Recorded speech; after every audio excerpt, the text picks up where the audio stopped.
श्री स्वामी समर्थ. तर ताई सांगलीवरून आल्यात धनलक्ष्मी कुंचन सेवा घेण्यासाठी. तर व्हिडिओ बघतात ताई, म्हटलं तुम्ही ऑनलाईन मागवायला पाहिजे होती. 3 वर्षापूर्वीचे स्क्रीनशॉट आहेत त्यांच्याकडं चांदीच्या कुंचन पासून. तर दादा म्हणले की ताईंना तुम्हाला भेटायचे, प्रत्यक्षात यायचं होतं आहे की दादा.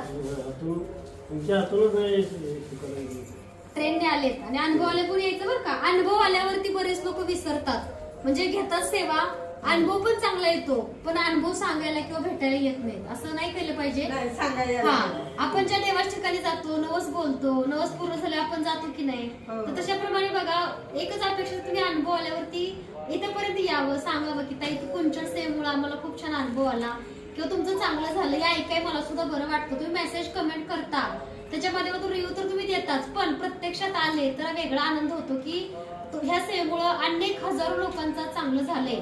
स्वामी मूर्ती आटला इंस्टा पेज आहे, त्याच्यावरती बघा रिव्ह्यू, अनुभव, फीडबॅक भरपूर आहेत. आणि स्वामी माय लाईफ शीतल युट्यूब चॅनेल. तर अनुभव सोबत तुम्ही पण यायचं सांगितलं, तुमच्या सगळ्या इच्छा पूर्ण होते. श्री स्वामी समर्थ.